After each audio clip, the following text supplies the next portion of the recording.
At the age of 28, I was appointed as the Global Director of Internal Communication at Volvo, and I relocated from China to Belgium, and I moved out of home for the first time. Then when I was 32, I became the Global External Communication Director within the same company.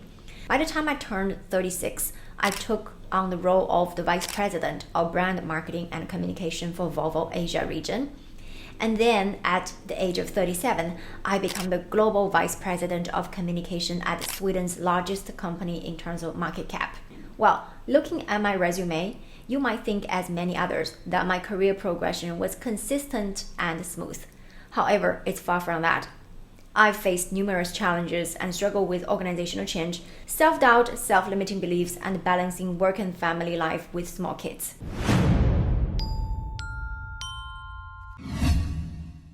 Through the majority of my career, I've worked in construction equipment and the automotive industry. It goes without saying, these are male-dominated fields.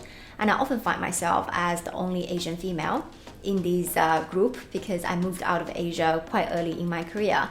And I was always the youngest member of many teams and many management teams, even the teams that I lead. I constantly felt that the others were way more articulated. They have so much better points to make than compared to I have, and that my English could have been better. I often questioned whether I should have got an MBA or if I want to continue to develop in communication functions, I should have learned Swedish. In this video, I want to, for the first time, openly share with you the struggles I had and how I overcame them. And I always think it's better to learn from other people's mistakes than you need to make it yourself. And much of these advice I will share, I only actually understood it after achieving my career goal. Now looking back, I realized that I could have advanced way more smoothly and rapidly with much less pain in my career had I been aware of these insights early on. Advice number 1, success begins in the mind first. Well, in the year of 2007, I faced fierce competition in Shanghai as I was graduating and want to look for my first job. I remember being in a huge room with 7,000 students applying for 7 management trainee positions, and the competition was intensive and real. Well, after months and months of application for jobs, I didn't receive any offer. Well, now seeing my classmates getting not only 1 but 3, 4, even 5 attractive offers from Fortune 500 companies, I feel more anxious and more frustrated, and I wanted to land a job myself as well, any job. So I lowered my expectation and criteria. So I started to let go of my expectation to get a management trainee or specialist job. I decided to apply for positions like assistant or secretary. During one of the interviews for a secretary role at Leo Burnett, this is an advertising agency, the COO recognized that I had graduated from the same university as he did and said to me that, our university's students should not become secretaries. I'll give you a different job. So he offered me a position as an account executive instead, and he said to me, your monthly salary will be 200 euro. It's like less than 2,000 RMB at the time. And I accepted it, and I was quite grateful to be able to have a job. If you know anything about advertising life, everyone there works really long hours and they're very busy. So as a newbie and as someone who know nothing about advertising, my job most of the time was sitting all night with video editors to edit marketing campaign videos because the rates are much cheaper for studio renting in the nighttime. And I was burning DVDs after, and then I delivered these DVDs in the morning for our clients to present on their meetings. Well, the great part of that job was that I had a chance to actually interact directly with some clients and their marketing teams. And one of them was the vice president of Volvo. For the very first time, I met a remarkable and inspiring lady in person. On the day of our first meeting, I set a goal for myself. I want to be like her. I had no idea how and what it would take. It seemed completely out of reach looking at my day-to-day at the agency. I just knew what I wanted, and she is a living proof that if it's possible for her, it is possible for me. And 12 years later, I got the exact same position at Volvo. Here's my first piece of advice. You want to create a compelling vision for what you want your future to be. This vision is a must because any change for any human being, for anyone, is uncomfortable. As you need to push yourself out of your comfort zone. And when this happens, our brain will activate your fight and flight response. Very unfortunately, flight is an easy choice, and it's easier than pushing ourselves through the discomfort to fight. Well, a compelling vision not only helps you to create a passion for your life and work, but also it changes the physiology of your brain. When you start to work towards something way better, greater than your current state, part of your brain called the amygdala activates, and it will send fear signaling through your body. The amygdala is the old part of our brain. It is designed to protect you from danger in your environment. And moving into uncomfortable, unfamiliar area or setting up these kind of goals seems to be far beyond your reach is perceived as danger by your brain. You will experience these feelings, fear, shame, doubts, and you will be also very tempted to give up and abandon your goals. But the good news is there is another part of the brain that is activating when you create a compelling vision. This part of the brain is called prefrontal cortex. It is counterbalance the fear with our passion. The prefrontal cortex lights up when you dream about possibilities from your future self, and this activation will send signals to your neurons to form the new pathways from behavior. Scientists call this process of building new behavior pathways neuroplasticity. The more you think about your amazing future, the stronger the connection becomes until they are fully functioning the new pathway of beliefs. These strengthened beliefs also created strengthened actions. Therefore, you can then reduce the feeling of fear, doubt, shame by continuing to develop your compelling vision of yourself, and you'll become deeply passionate and believe in them. When you envision something beyond your wildest dream for your future, you will believe that achieving it is impossible in the very beginning. A question you might ask yourself at this time is, how in the world could I ever make that happen? I've never done it before. This is a wrong question at this point in the process. The correct question is, what would my life look like if this vision actually become true? At this point of time, the how is not at all your business. You should not even think about how you will achieve it. When I set the goal to become the vice president of region Asia for Volvo, I was still delivering the DVDs to clients. I didn't have any roadmap or any plan, but the what and why was really clear for me. The reason it is important to not even think about the how at this point is that there's no possible way for you to know.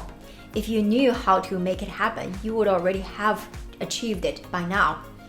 And also, when you realize that you don't know the how, you will actually start to adjust your vision to something smaller, something more achievable, something more realistic, which will actually slow your ability to grow exponentially and to fully achieve your potential. As Henry Ford said something, if you think you can or you think you cannot, you are right.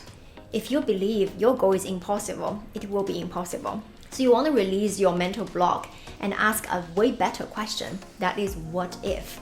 This will help you to move to the next stage of possible. Advice number 2 is to wake up 1 hour earlier.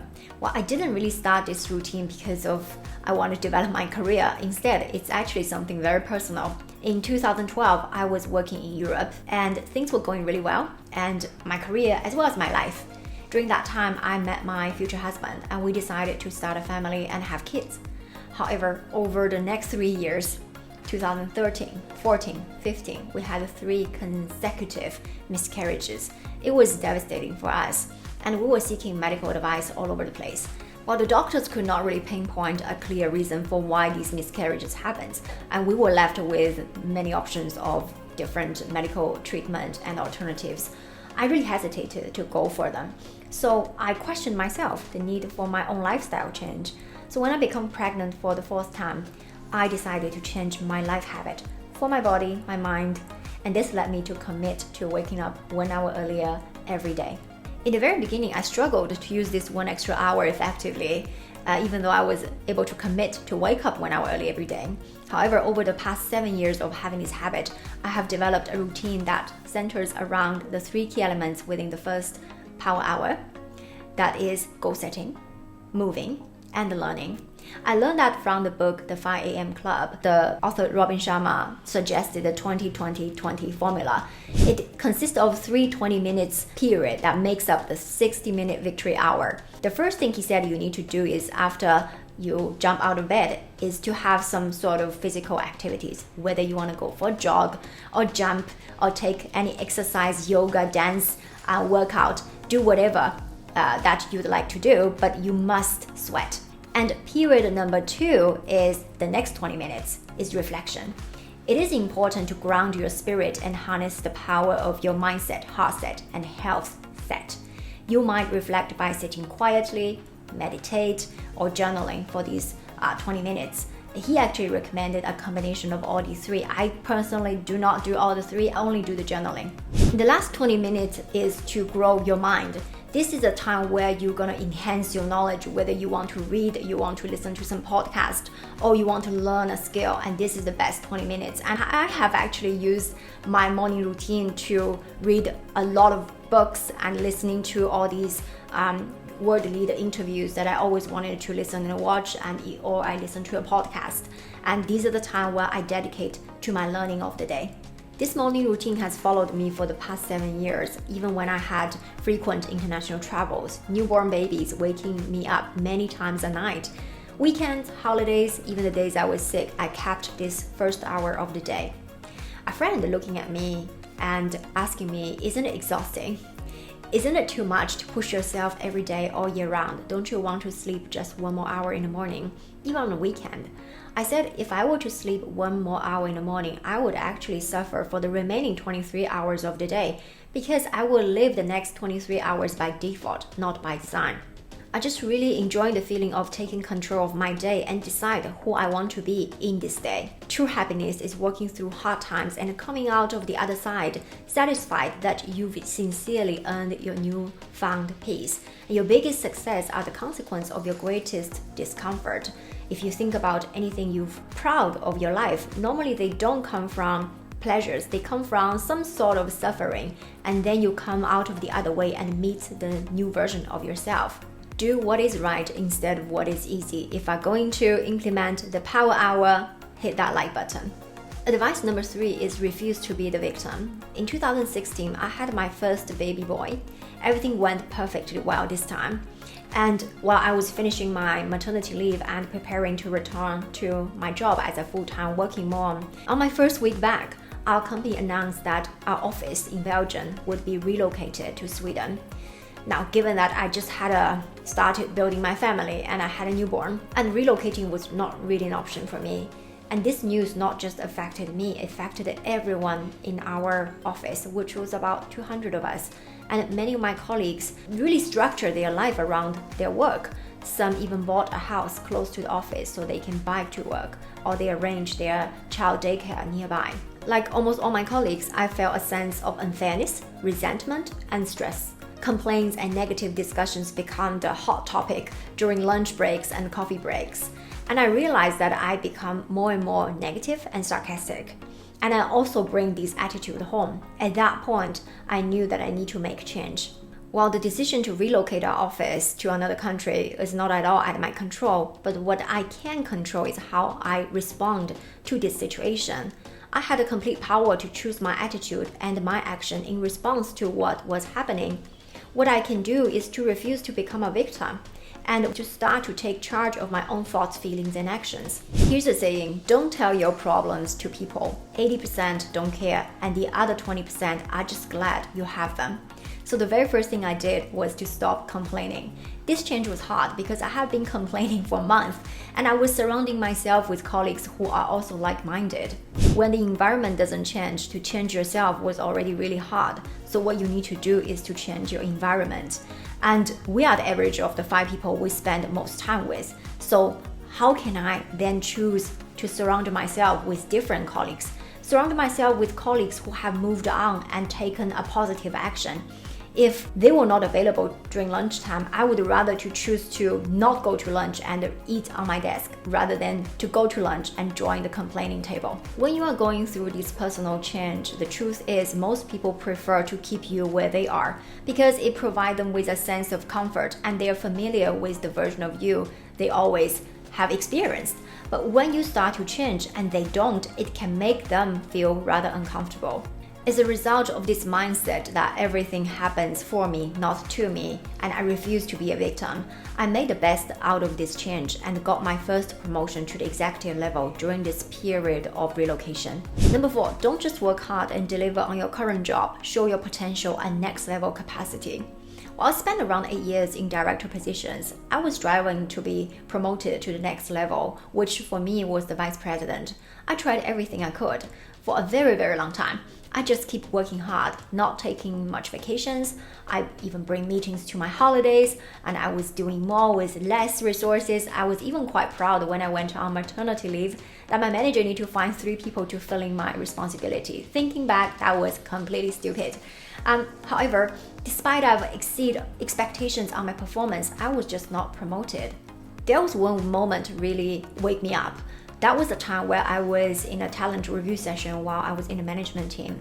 And what I learned from that session was that top talent being considered for promotion to the executive level and beyond, they do not just excel in their performance. There's another equation. Even if you excel at your current job and perform at the highest level, it may be not showing that you are realizing your full potential and you have the capacity to do more, to do it in a larger scale. So in the talent review process, which often we use this 9-grade model, right? Performance versus potential. Only those who demonstrate both performance and high potential are typically considered for executive positions, and there are very few of them. These individuals are positioned at the top right side of the grid. So simply being a top performer in your current role may not automatically qualify you for these kind of opportunities and these promotions. So looking back, the mistake I was making was I was trying to do more, but more of the same. I failed to prove that I have the potential to expand and develop to the next level. And more importantly, working weekends and holidays not only did not help me at all, but it gave others the impression that I am already at my peak capacity at this middle management job. It will damage me if they would ever promote me into executive level. With this realization, I then grasped an opportunity that can demonstrate my potential. At that time, our strategy director in the sales organization was going on maternity leave. I stepped in to fill her position for about 3 to 4 months while still continuing to perform my director role in communication.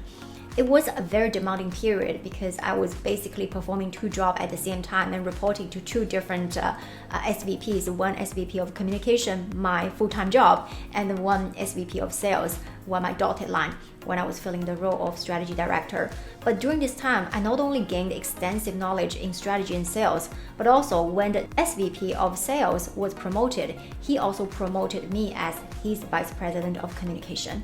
So if you truly want to advance your career and show that you can do more, you want to impact more, don't just do more of the same. You want to take short-term assignment that requires to learn and develop. And also do not wait for them to come to you.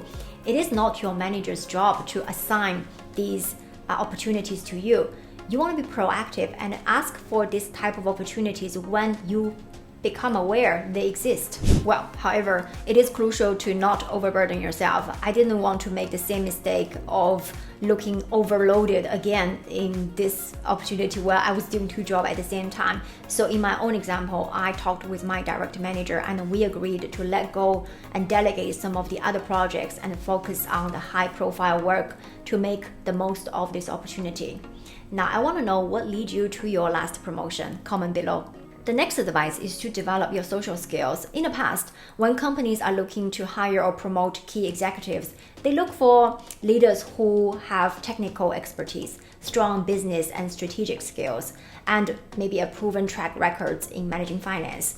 And they often prefer candidates from well-known companies, for example, General Electric, IBM, P&G, and consulting firms such as McKinsey, Deloitte, or PwC, which were known for developing these abilities in their leaders. But time has changed, and that approach now seems like an ancient history. Now have a look at this graphic from Harvard Business Review.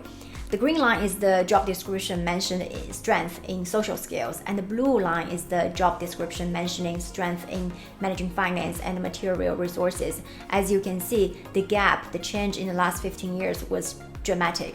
In the past 20 years, so much has transformed that company now can no longer assume that leaders with traditional managerial background will excel in these executive roles. Today, organization requires executives who can inspire diverse and technologically savvy and global workforce.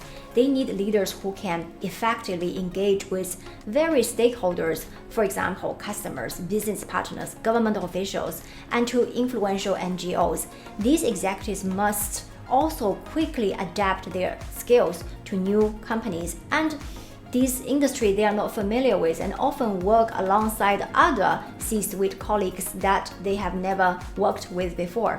These changes also are driving significant challenges for executive recruiting because the quality expected from these senior leaders now include new, often we call them soft skills. These skills are seldom recognized or rewarded or even measured in the corporate world. To put it simply, rely only on traditional KPIs of managerial potential is no longer enough to be promoted to the top. Now, your question might be, what are these social skills? Well, these skills include self-awareness, effective communication, active listening, the ability to work well with diverse individuals, teams, and groups, and the ability to understand others' thoughts and emotions. The importance of these skills has increased so much, particularly for the C-suite positions. The demand for social skill is even higher in large and global complex organizations. In such companies, senior leaders can not only focus on routine operational work anymore, they must also dedicate a considerable amount of time to interact with others, fostering collaboration internally, externally as well, and facilitating strategic discussions, building and leading teams, also identifying and solve complex problems. Historically, senior leaders didn't need to attract so much popular notice, and nor do they need to be in any spotlight. While other business people, investors, or industry media maybe pay attention to them, but the public generally do not. And that era is over. Now CEOs and their senior executive members are expected to be public figures. As companies are moving away from just shareholder primacy, now they are focused much more broadly on stakeholder capitalism.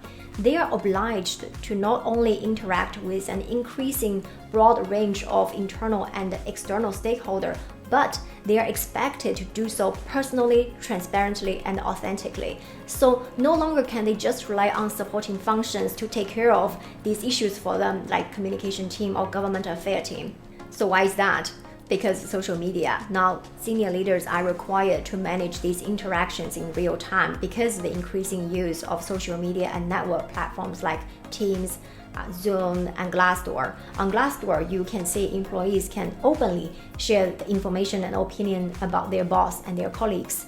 This is the very first time I'm sharing my personal story and my career journey openly on a public platform. And if you find this helpful, please leave me a comment and let me know. Well, for now, I will leave you this video to find out how to be an authentic leader by becoming someone you are not yet. I'll see you there.